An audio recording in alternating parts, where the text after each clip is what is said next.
included as an animal not typically considered a pet. So that's why there was a lot of conflict until this proposal was presented, because pigeons were prohibited. No pigeons. In fact, I recall we had an enforcement case where there was an enthusiast who was involved in a partition action with the lady he owned the property with. He kept pigeons in a loft that from street view looked like an accessory building. Structurally, it looked like an accessory building, but when he allowed us onto the property to inspect, it was a pigeon loft. That big. It was huge. And is this, is this going to be restricted to tenants or owner of R1s? Well, it's funny you mentioned that. I thought about that today, that if we were considering abuse, that would be a possibility where you would have individuals just placing a loft, at a friend's house or a relative's house. And so maybe that should be an amendment that should be considered, and even by this board, to amend the proposal to be only the owner or the tenant in possession of the property. So the pigeons have to be registered to that person. To be honest with you, I'm happy that we're doing this, because this is a way to regulate the situation, because it's become very popular in our city. It's all over the place. It's actually a worldwide sport. Well, yeah, but I had never seen it here. And I know a few people that have them, and different people that have them for different reasons. And if we're going to allow something like this, it's an excellent way to regulate it. So I think we're doing the right thing here. I'll tell you one thing. I personally have seen lofts, pigeon lofts, and these two individuals whose homes I visited during my daily routine, again, they are registered enthusiasts. They're, wholeheartedly into it.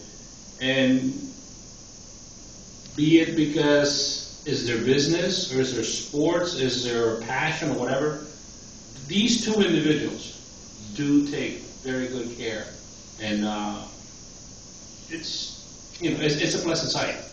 And they don't have as many, and like you say, they do have these colorful and wild plumage type birds, with the kinky curls in the head and feathers in the feet, and just like you see at the fair. Yeah.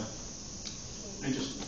So, the inspection will serve as some sort of control over whether the registered person is observing the limitations. And so, it's limited to 20. They have to be registered. So they'll check that there's only one law, that it's of a specific size provided, because all you have to do is Google pigeon lofts, and you can get very creative with the dimensions and the characteristics of pigeon lofts.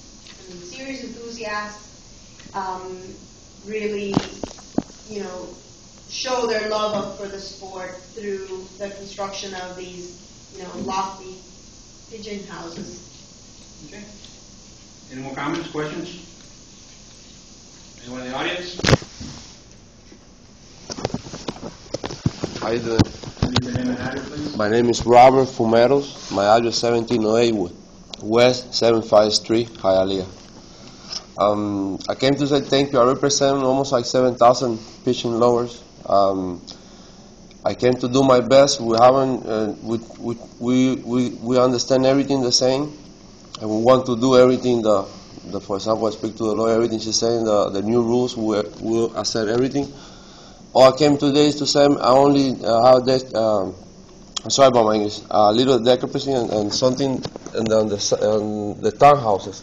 They're not going to be able to raise pigeons. I own the townhouses, for example, and the measures they're using, the 10 feet, that's the only concern we have. We understand we have to pay a year. We're happy to do it, actually, if we can help the city with that. We care our animals. I spend like a year $10,000 or maybe more just to take care of them. And we are allowing to this. My son doesn't stay in the computer that much time. He goes out with me, he doesn't stay in the street. It's a family thing, and we agree on everything. That whatever you guys come with, just only, please don't let the people that own townhouses outside, because what you're asking for is more of the people in Hialeah. You know, it's a lot of townhouses, and the people that came from Cuba. I came 22 years ago.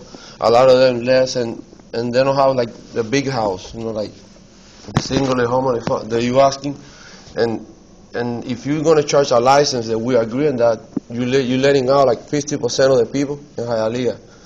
And we're willing to help. I guess you can take that as a consideration, because it's like 50% of us own a townhouse. And in case of 20, if you can even give 10, we'll be happy with that. But please don't. We want to raise our animals, and if you go through the one that's right now, I don't know if you approve. I know you have the custom. We're not going to be able to raise our animals, but we're happy with everything you're doing, and thank you to take the time. And What's the last name again? Fumero, F-U-M-E-R-O, Fumero. Okay. Is there a minimum lot size for the property? Yes, if you look at the proposal, it says, one pigeon loft shall be permitted in detached single-family homes on lots of no less than 50 feet wide by 100 feet in depth. However, there is a provision for a variance. So I would submit to you that rather than watering down the regulations, that you consider any variances on a case-by-case basis. You know, based on the petitions, on the petitioner's application that's submitted to you. See, if you turn to page 3 of the proposal, it says in the middle paragraph, no lot shall be located in the rear yard with at least 10 feet of separation. I'm sorry, the lot shall be located in the rear yard with at least 10 feet of separation. It shall not be placed within an accessory building, shed, open or enclosed terrace. If no concrete pad is built, you know, we're encouraging concrete pads to assist in the maintenance of the droppings and the feathers. Then the loft shall be placed on pervious area for, to absorb any water runoff or any of the dirt or debris. No waiver or variance of the number of pigeons. That means 20. Number, size, or location of the loft. That means 1 per property. Size, so that it's 64 square feet. Okay, no greater than one loft of 64 square feet. Or location, that means, in the rear yard, shall be granted. Only applications for variances of the lot size and setbacks may be considered. So what the speaker is here to request would maybe consider in each individual application. You know, his concerns are lot size and distance and setbacks. What about the R4, since it specifically says R1 only? Yeah, you would only be allowed in the R1. If you Most townhouses are zoned R4. Are zoned R4. Then that is, something that we would have to reconsider if that's what you would like to recommend, and recommend that amendment. But basically, if you allow them in an R4, then you're also allowing them in an R3 and in an R2. In all residential multifamily districts, which would include, well, I guess it would exclude apartment buildings, but it would certainly include. There's also homes that are built in the R35 that are single-family homes that built in the R35 zoning, and they are detached single-family homes. Right. Okay. Well, those are far and fewer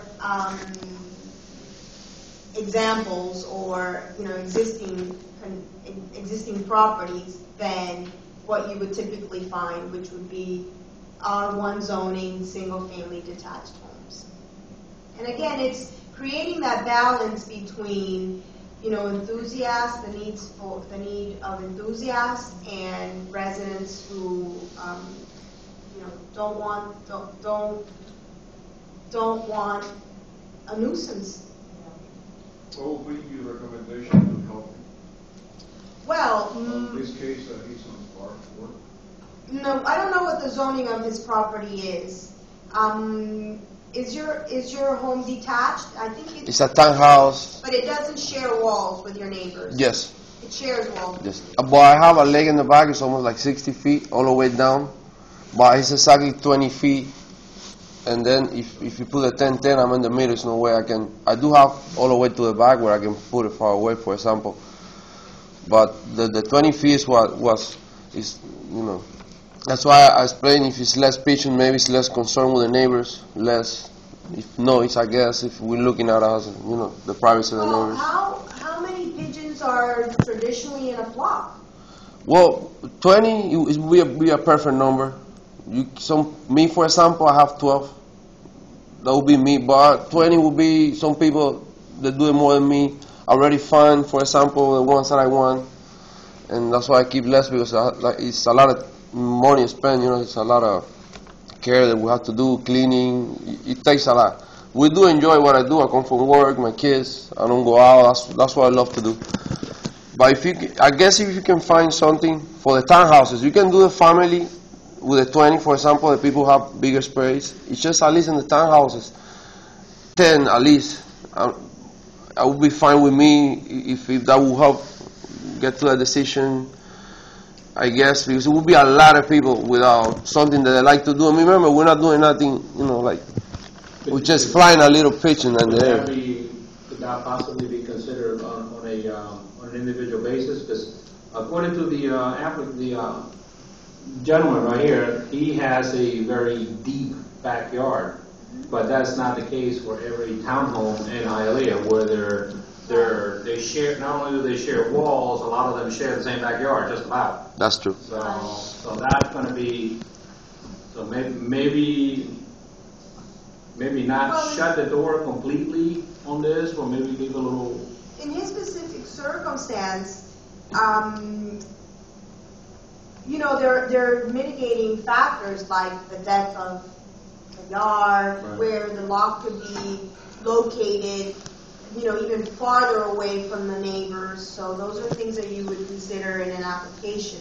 As far as the zone, then we would have to amend where it says location of the law, to open it up to other zoning districts. To the chair.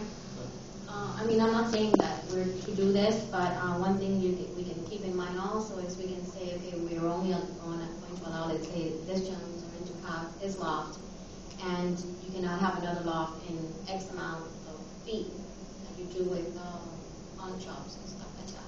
Well, that would be kind of unfair, because if, it would be like on a first come, first served basis. If I have two neighbors that are racers, then, we're not really treating them equally, are we? I'm really just concerned about the R1. I really think that we should consider having it being the landlord instead of a tenant. Because how about if you're a landlord and all of a sudden your tenant wants to have a loft, 20 pigeons, and you don't want that? You can't do anything about it because by the city it's actually allowed. No, actually contrary, because you can make that part of your rental agreement. The owner has to pull a permit, the owner of a building. A lot of people don't know that. A lot of families don't know that. But you don't necessarily have to make that part of the regulation. There's other means that you can address that. And, remember, ultimately the property owner is responsible for the conditions on its property, and it can allow the tenant by contract, it could establish the conditions of the tenant's occupancy by A lot of contract. homes here in Hialeah are rented without a lease. Sure, but just assuming your scenario, if, you know, I'm his landlord and he comes in and applies for a registration for a permit and he establishes the lock on his property, and the following month I go in and collect the rent, I find this lock pigeon, then I can, you know, I can talk to him and I can say, well, you either have to remove the pigeons or find another place to go. You could do that as an option. Sure. But also, I mean, don't you have to pull permits to build the loft? No, you don't need a building permit Oh. to build a loft because it's not for human occupancy. It's like a doghouse. Okay. Also, you can put on the application that the owner should sign the application for the permit, for approving the tenant. Well, yeah, I think the issue actually, Mrs. Castellanos, that you're touching upon is that, you know, and it may be open for abuse, that other pigeon fanciers may find an alternate property that meets the conditions and you know, and request that they place the pigeon at this location, and it's really not the pigeons really don't belong to the occupant of the property, they belong to someone who lives elsewhere. You know, so we could tighten that up, and we could include in the application the authorization of the landlord, of the property owner, if they're not the property owner. Right. I guess that would be. Okay. Any more comments, questions? Well, I'm still concerned about the gentleman. What can we do? What should we do? Short of in that including regard? all the other zoning districts, I suppose that we could open for, you know, for a special use.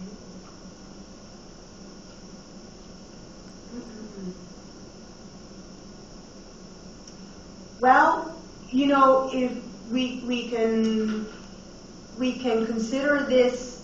I guess I would have to I'm wondering if we could make it part of the, you know, the variance request.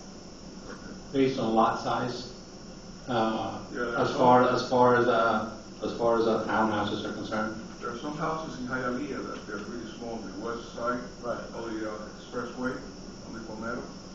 They don't even have like the size to be able to raise the pigeon. I don't have a way to address his issue because it wouldn't be a variance at that point, because it's not it wouldn't, at this point, the proposal does not make this a permitted use of the other residential districts. You know, so short of opening it up for all the other residential districts, I can't address his concern through this proposal. That would not be feasible through a variance petition. In other words, if he lives in an R2, I can't come in and ask for a variance petition to allow the placement of a loft because it's a permissible use only in the R1 zoning. You know, we would be talking about a rezoning. It's like asking for the permission or variance for the construction of a duplex in an R1 home. You know, we have to go through the rezoning first.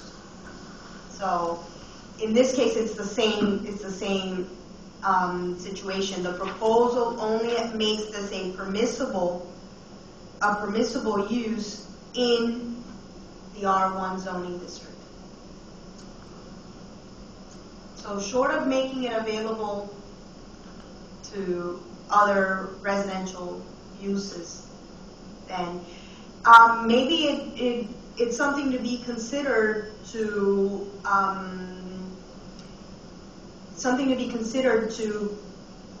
include townhomes based on the fact that it is a single family occupancy. You know, it's distinct from duplexes and distinct from apartment units. So if the board's recommendation tonight is to make those two adjustments that we discussed, you know, we can make those amendments: authorization of the landlord on the application, and tightening up tying the ownership of the pigeons to the occupant of the property. Then I would take under consideration the inclusion of the townhome zoning district in the ordinance and address that at the council level. I would possibly have to present another proposal to this board to amend the townhome. So I guess that would be. Yeah, and so this would have to, if you want to consider all the items simultaneously, then, council would consider the matter that staff is working on that and should be advertised to be presented to the board, so they would, table this proposal until they're all before the council at the same time. Okay, Lorena was saying, tying the pigeons to the occupant of the property. If the enthusiast would be a tenant, then you would require then a lease or something like to that nature in order to... Well, proof of his residency there. If the address is on the driver's license, Anyone else? Okay. Motion to table. Second. Table it? if that's the board's, We have a motion to table. Do we have a second? Second. We have a second. So table to reconsider or fine tune the ordinance a little bit. Okay, very well. Who seconded? Second, Hernandez. Mr. O'Perez, Yes. Mr. Suarez, Yes. Mr. Sanchez, Yes. Mr. D. Perez, Yes. Mr. Hernandez, Yes. Mrs. Castellanos. Yes. Do you understand what just took place? Everything's fine. Okay, we are seriously considering your concerns, trying to find a happy medium. So we are going to send this back to staff, let them get a little bit more creative, and it's going to come back to us the next meeting, sure. and Well, maybe not the May 23rd, because Well, if there's an additional ordinance, an amendment, then it has to be It advertised, will be, possibly for June. so basically, bottom line is we're going to play with it a little bit and see what happens. Okay. May I say something? Since this sport is growing so much in Miami, especially in Hialeah, the people the group that we are, Palomero, Cubano, we can, I don't want to say for free, or any place that you do something, if you need us to be there and teach kids, you can count on us for anything you need. Like that, people will learn more about, because it's animals and it's loving the pets at the same time, it's a little mix of everything. Okay. Thank you. Thank you, and I hope you have a nice day. Thank you. Okay. Item 5, old business. Item 6, new business. Item 7, Bueno, aquí salimos, uno solo vino a venir conmigo. Bueno, después nos vemos.